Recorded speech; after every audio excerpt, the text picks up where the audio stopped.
Thank you for joining me on this episode of The Gospel Truth. I'm your host, Marlon Wilson, and we have an interview today. I reached out to the BBC, the Bible and Beer Consortium, and I got a reply. And I got a reply by a guy by the name of Ty Williams.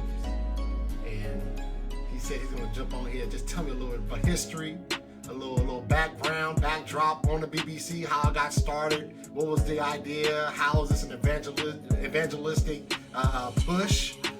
So we're going to go into that a little bit. But before I bring my guest in, I'm going to go ahead and go over a couple of announcements. First, I want to ask you if you have time to go ahead and like and subscribe to The Gospel Truth. If you can, go ahead and subscribe on YouTube. Also, be on the lookout. I just got done uploading all the current episodes of The Gospel Truth onto podcasts. So it'll be on iTunes, Google Play, Spotify, and Stitcher. So be on the lookout for that. Also, if you can, if God puts it on your heart, just to support this ministry, I really want to do this. I want to get content out there. So if you guys are feeling, if you're feeling in your heart that God is blessing you to be able to help this ministry, you can go to www.patreon.com/thegospeltruth if you want to help me out there.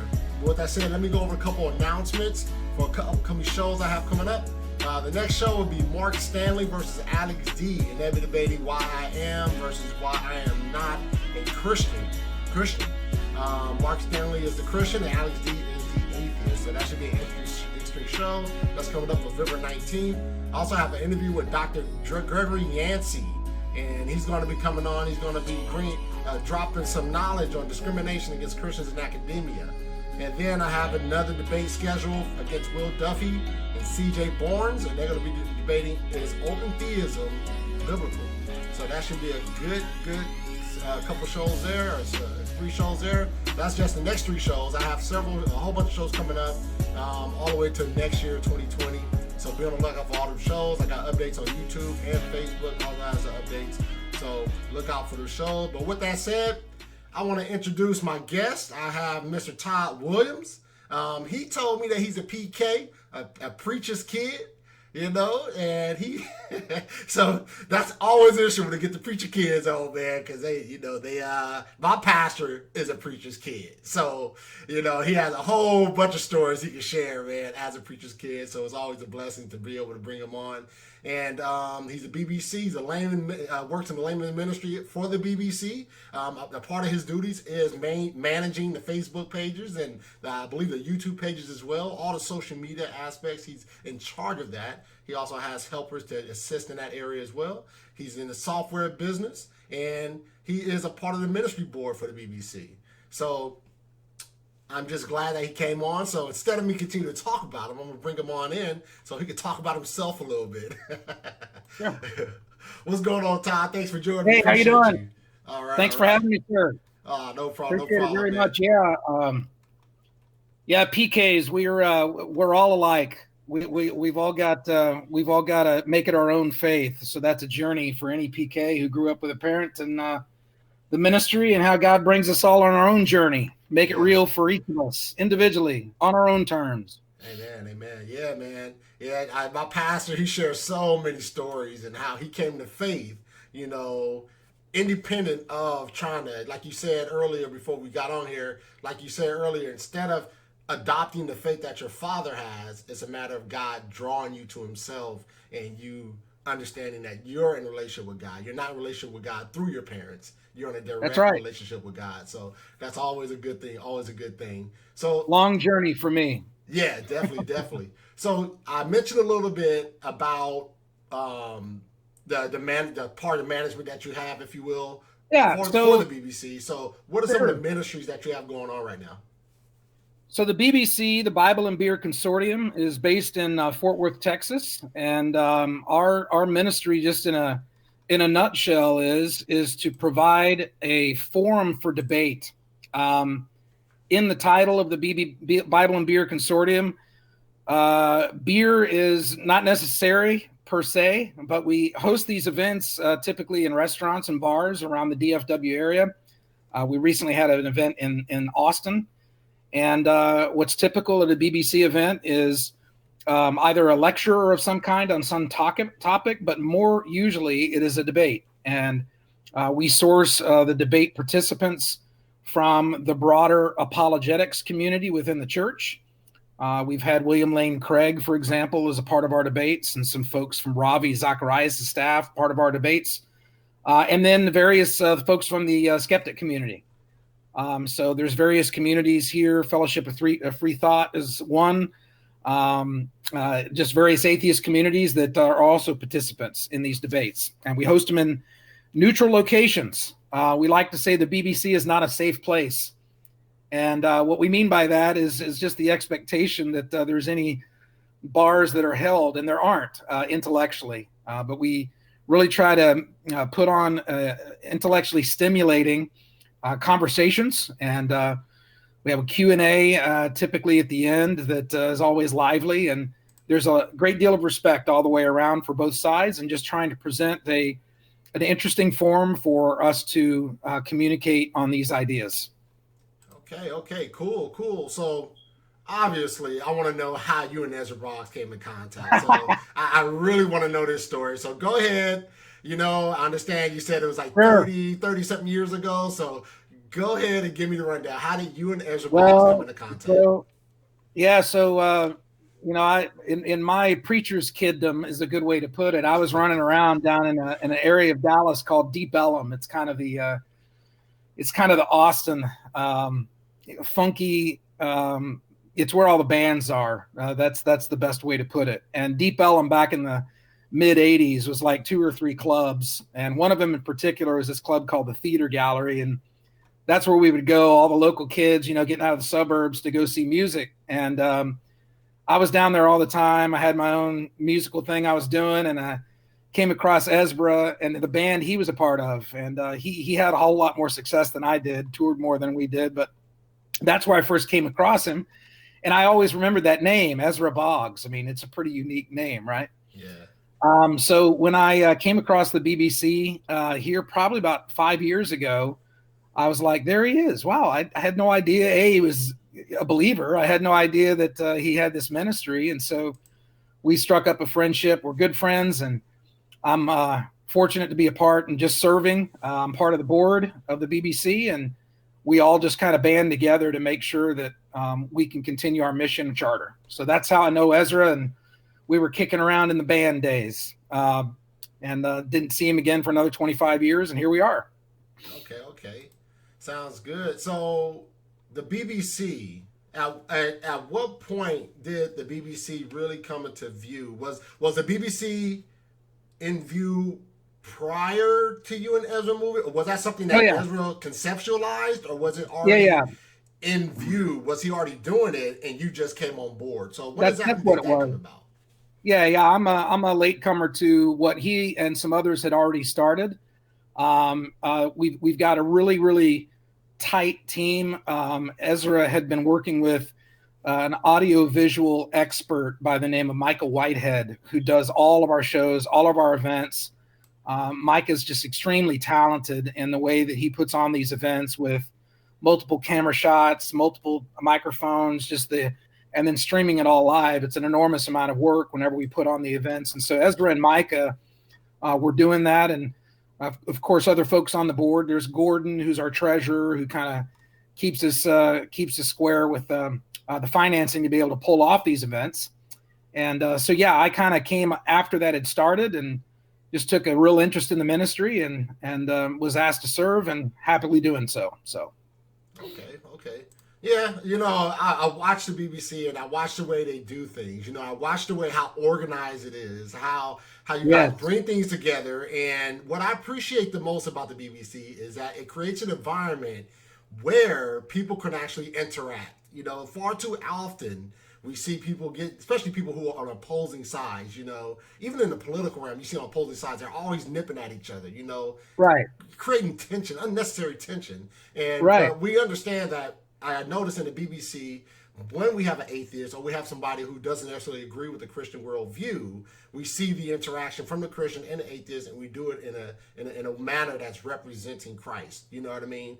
And I think that's what I appreciate the most out of the BBC, is that there's a representation that the BBC is putting out, and I think in this world, in this environment that we're living in, it creates a kosher environment where both the atheist, if you will, or the Christian, whoever is debating, is able to interact in a manner that's people can understand and people can hear and listen. And I'm really glad that you said that, because especially in our current political climate where everything is so nasty, you know, everything is just so, it's not even giving the other side a chance to speak. At the end of the day, there's, people have things to say, and we really try the best we can, both. And I mean, our Facebook forum is certainly lively, and nobody's perfect at it on either side, Christians or atheists. And, it gets pretty heated. But in general, we really work hard, and our atheist friends work hard with us to create an environment, both at the events and online, that is collegial. We shy away from politics specifically for that reason. On the Facebook page, we literally just delete them because what we're trying to, it's one thing to have a discussion about concepts or policies, but it's not going to become a slugfest in that regard. We really want to keep it about the ideas. And so, it's not perfect. It gets lively. But I appreciate you saying that, because we really work hard to try to, that's the notion of, there's obviously some humor in the Bible and Beer Consortium as a title, but it's if thinking people can get together over a beer and just sit down and just chat as human beings, then we've done our job. And presenting a format and subject matter that fosters that is really what we're trying to do. At the end of the day, it is a 501c3 ministry, unapologetic ministry for the gospel. But the way that we approach it with these events is two people sitting over a beer. And and that brings me to my next question. Beer and Christianity, like we always hear the, those two don't mix. You know what I mean? Those don't go together. No way does Christianity and beer mix, So go ahead. Go ahead and go into it. I'll take that one. That's a fair question. And what I would say is again, no one has to drink. And I think that the Bible is clear that this is all a matter of discernment in how we engage with the world. That there are some people that feel convicted and led to not partake, if you will. And I think that God honors that, and other Christians should honor that as well. But I also think God gives us some freedom in that area, that depending on where we are with Him, that's not necessarily an exclusive way of looking at the issue. And so we're certainly, it's certainly not a drink fest at a BBC event. We're just trying to get an open forum for people of different worldviews to come together in kind of a neutral place to discuss these very important issues to all of us. They're the issues that make that really have, the Christian believes that there's a conclusion, but we can all agree that there's plenty there for us to discuss, and we certainly are unabashed about sharing our faith and in the midst of all of that, and that's really what it's intended for. But we've gotten some feedback that it's a little edgy, and if you know Ezra like I do, and my background too, and others, we like that edginess, because it kind of sparks interest, and again, we have a lively community, and we get it every now and then, but it's not very often. So okay, well, I guess for my next question is that I guess you got to be live, you got to be there present to see it. But what sort of goes on in the background? You know what I mean? Like before you guys start recording and the show's presented and things like that. What do you do as far as preparation is concerned? Sure. To get things in order. If that's a good question. So at a typical event, and we really try to be all hands on deck. As I said, everyone immediately teams around Micah because all the equipment that he has, he needs help setting that up. He could do it himself, but we're not going to let him do that. So what's typical is we're all hovering around, making sure that he's got what he needs carried in, doing what we can in our, unschooled way to kind of help set things up until he can put the finishing touches on it. That's job one when we start, when we arrive on scene. And then it's very social. The atheist and Christian community that arrive at these events, we all know each other. We're lively in the Facebook group, and we've gotten to know each other, having been at multiple events, and so it's kind of a moment of community between these two distinct worldviews. And so there's a lot of laughing and talking and continuing debate from last night's Facebook argument. So that's what's typical before the BBC event itself kicks off. Okay. Yeah, because I see it. I always wondered that when I'm watching the BBC. I'm always wondering. I wonder what's going on in the background, man. I wonder what kind of interaction are they having in the background. Before they start recording and everything. So that's always good to hear that, to see that. I would love to come see it at some point. I know you guys are in Texas. Yeah. I'm in California. I would definitely love an opportunity to be able to come down there and check you guys out personally. Texans are getting more Californians coming this way all the time. Are you guys ever going to come to California? I love California. I'm in the tech business. I get out there a lot. That's where all the ideas in my business are coming from. I love California. Going to San Francisco and Muir Woods, I try to never miss it. I love it there. Yeah, man. I would love to see if you guys would come out here, man. That'd be a blast. I would definitely go wherever you guys set up. If you guys were to set something up out here, that would definitely be a place for me to go. So check that out. So the overall vision of BBC, right? If you can go into that a little bit of what the overall vision is of the BBC. Happy to. The BBC exists to share the gospel with the world. And we do it in a way that is unapologetic for the arguments for faith. We believe that faith and science are not mutually exclusive. Science has its role, and faith has its role. But the notion that if one is of faith, one can't be of science is simply not true. Every good apologist knows where the science ends in their apologetic and where faith begins.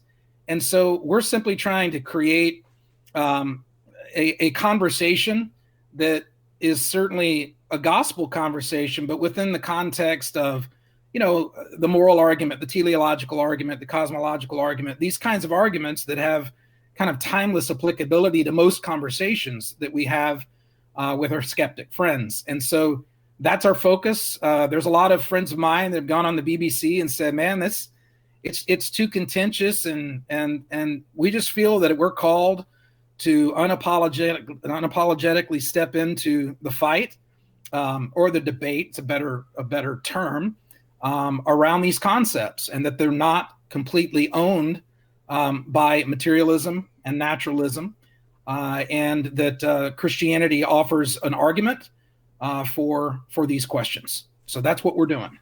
Okay. Yeah, I get that as well. Not sure if you've really checked out my YouTube page or the full of my ministry, but I get that as well. And they're like, "Oh man, Marlon, why you planning all these debates? Why you planning all this? You just like to argue." I'm like, well, kind of. So I'm like, yeah, you may be right, but I just want people to also, as you said, look at the overall concept. The overall arching concept is that Christianity does have a response for those out there who are questioning the faith. We're not just one of these happy-go-lucky evangelistic churches or ministries. This is I really, I share so much of what you just said, the desire to put Christianity at the forefront as far as being a faith that has a response, That's right. to those individuals, man. And through that, we're able to present the gospel, you know what I mean, and tell people about the love of Christ and that the Christian faith is reasonable. It's a reasonable faith. It's not something that you just believe and you just fluff pages in the air or whatever from the Bible. Yeah, this is it. There is construct to this. The Bible Sure. is our foundation, but we also have pillars on that foundation that is, Yeah, I mean we're treading in waters day to day at the BBC. At the end of the day, the cross itself is the symbol of our Savior, and the cross does its work throughout the world all the time for who our Savior represents and what it means to be a Christian. Deny yourself and take up your cross. But it also says, always be prepared to have an answer for any man that asks of the hope within you. Yes. And for us at the BBC, our answer is we're saved by the grace of God. But there's also a whole lot of explanation that goes behind that.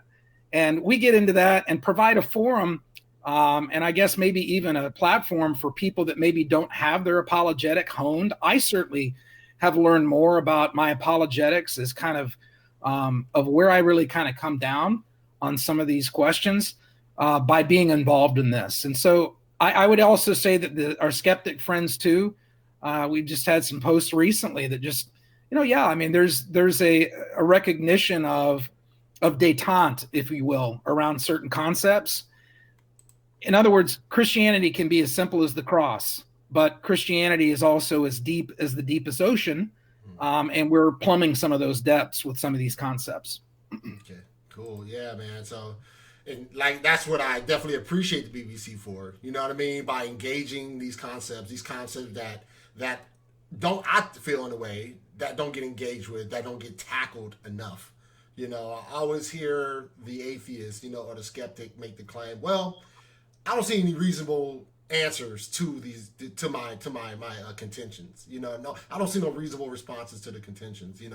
But by bringing people on and having speakers come on and having these debates, you're able to get the argument from one side and the argument from the other side, and let those arguments clash, if you will. You know what I mean? Sure. And let the truth of the gospel prevail in those arguments.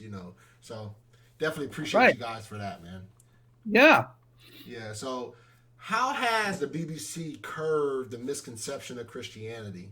Is there, would you say there's any way in particular that the BBC has took a step forward and said, while this may have been your former thought about Christianity, but the BBC is curving that understanding of what you think Christianity is? That's a great question. I'd say that what we're doing, and just is we're doing what a lot of apologetics focused ministries are doing, and that is that I'll just reiterate, unapologetically Christian, unapologetically defending our faith using philosophical concepts and where science is it frankly doesn't have an answer. There's that and just trying to basically giving a layperson ammunition, if you will. So many kids go off to college, like I did, like you probably did, and others did, and their worldview is a bit cloistered or whatnot, and get to college and told that everything they've ever been taught about God is hooey, and is simply not true, and because you don't respect science, or all of those things are just not true based upon even the available science itself. And so we just feel like we're giving tools to the community of not just believers, but also to the atheist community to defend our faith, explain why, and that's it. I mean, that's where we're a part of the church, if you will. We're huge fans of the bigger apologists, and of course in our Facebook page and in our events, big debates between various leading light apologists like William Lane Craig or Ravi Zacharias or whomever, with the the Sam Harrises of the world, the Richard Dawkins of the world, and whatnot. Those are all gristle for the mill in our discussions together. And so Christians that are a part of that are getting basically training like I have and like many others have in what those apologetic discussions are. And they like I said, they typically revolve around some of the core philosophical arguments that I brought up earlier. The moral argument, cosmological argument, teleological argument are kind of the core of most of what we discuss. And so at the end of the day, there's lots of drama.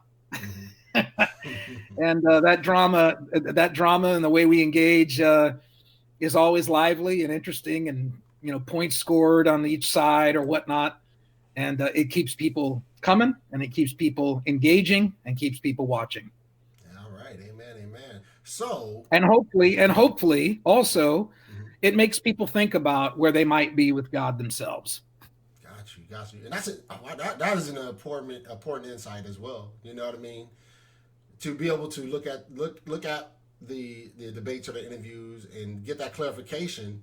And yes, the Bible says in 1 Corinthians to examine yourself. You know what I mean? To see if you are of the faith. You know what I mean? So in that, a lot of people really don't see apologetics as a way to examine oneself. You know what I mean? But there is an aspect to it. You know what I mean? There is an aspect to where we can use these different aspects of ministry to be able to examine ourselves and see if we're consistently applying not necessarily our apologetic methodology, but our foundation for our apologetics. You know what I mean? I was talking to Mike Jones. I think I had him on my show maybe about 3 weeks ago now. We were talking about debate preparation.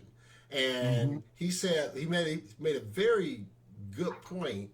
And he said, I asked him about the reasoning about why he's in apologetics. And I said, what would you say to somebody who expressed that to you? He would ask them, why are you in it? And if they responded like for just the money or the fame or anything like that, or to write a book or two, you know what I mean? He would say, don't do it. Don't do it because you're in it for the wrong reason. You know what I mean? And that's I say all that, and that's what, the BBC and other platforms that are presenting apologetics or debates or interviews with some of the more higher intellectual Christians out there. You know what I mean? That these individuals are in place to help give understanding, to give clarification. And it's beautiful and powerful to be able to say that, learning from a William A. Craig, you know what I mean? Learning from, I like Dr. James White, you know what I mean? Learning from these individuals will help convict the heart if my foundation is kind of wrong, you know what I mean? So, I thought that was very helpful in the grand scheme of things. The best conversations that I've seen either online or offline at our events themselves are conversations where there's mutual respect of what one knows and what one doesn't know, and can prove, right? Where an atheist, for example, might say, I don't believe in God because I believe in science. But science doesn't have the answers that, some first cause, for example, could be the answer for. And so a Christian admittedly says, I believe in God because I respect the science. But a Christian can't, completely prove that God exists via the science, although there's arguments for why he should and why he would. And so that détente that we come to with our skeptic friends are some of the best conversations, because it boils down, two human beings having a discussion that's not about the snark, that's not about trying to win points, but it's about what can't be proven, and so and what can be. And so I find those the most stimulating, and I see it as a good resource for training the church a little bit and how they can interact with others in their own daily lives. And people get asked all the time, well, if God were real, then why this? Or if God were real, then why do Christians do that? Or there's answers to all of that that have nothing to do with the immutability of God himself. And so that just continually stirring the pot on those kinds of subjects make it rich. And we think our community kind of digs it for that reason too. So Okay, so backing up a little bit, I want to go back Yep. to the background, to the production aspect of your show. How? Sure. Okay, so when you call two debaters, right, an atheist or and a Christian, and you bring them on, what is the vetting process like? Okay, so That's a great question. That's a great you question. want to put people on that stage that are compatible, right? Right. You're not going to put William Lane Craig against somebody who intellectually is not able to understand his position and his arguments.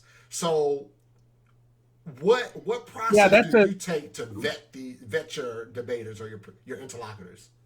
that's a great question. And so because of just the nature of the subject material, um, we really like to try to have people that are accomplished in a particular field, Mm-hmm. right? So um, there's academic credentials for any particular subject material would be one.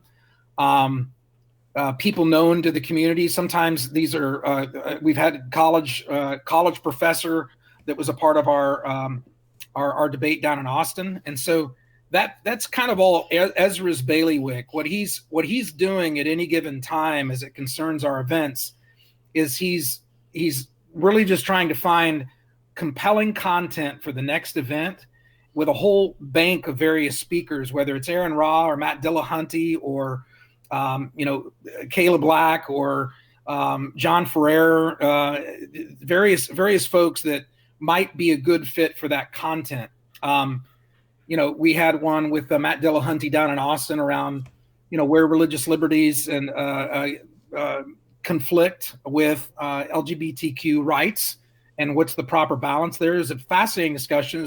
It was political, certainly, but it was also respectful and came out great. And so he's trying to match not just content from the perspective of the academic credentials of the speaker, but also the compatibility personality wise. And so you're right on there. That's a lot of what Ezra's doing at any given time for our events. Okay. So are these events planned?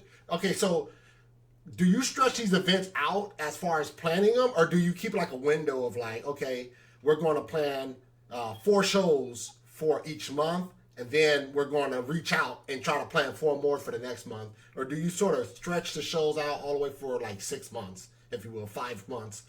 How do you plan that out as from a production and scheduling standpoint?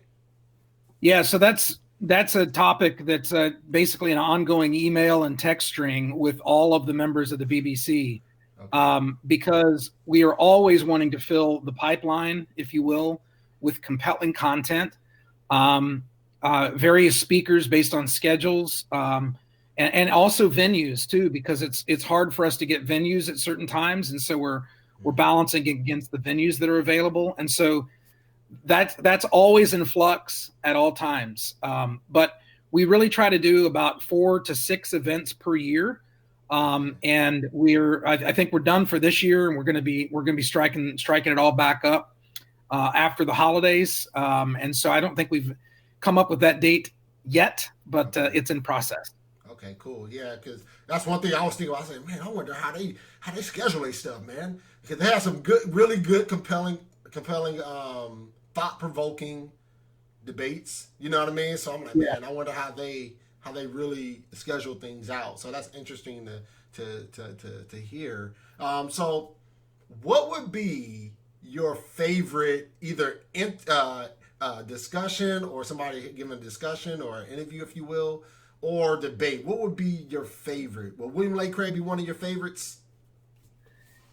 Yeah, my favorite debate was probably Ray Bolin from Probe Ministries. Okay. He debated on origins, and I'm a fan of Ray's work and just the notion of base pairs of RNA and where that all came from, and where did the base pairs of RNA come from that created the next one, and that was real educational for me. I'm a lay person, I'm kind of a fan, just like it back in the band days.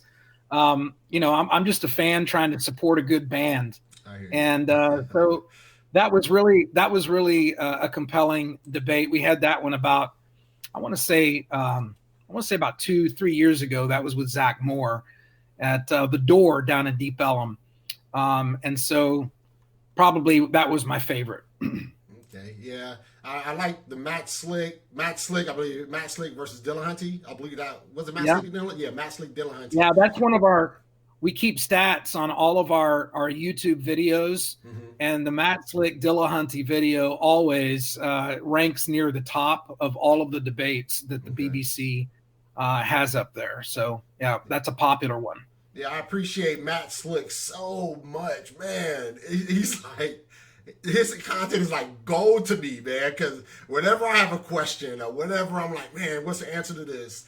I go to his website and the information's there. And luckily, by God's grace, I'm able to actually text him, you know, if I have questions or anything. Because he actually came on my show and he debated Tom Jump. I'm not sure if you're familiar with Tom Jump, but he's a YouTube atheist. Sure. And Matt Slick debated him on my show, and I'm just, you know, I was just really impressed at how Matt Slick prepares. You know what I mean? He gave me a rundown of how he prepares for his debates and how he comes together, you know, and gets things done, you know, for the glory of God. And I'm just really, really impressed with Matt Slick, and I appreciate everything that his ministry. Michael Jones debate with Aaron Ra was about, I want to say 4 or 5 months ago.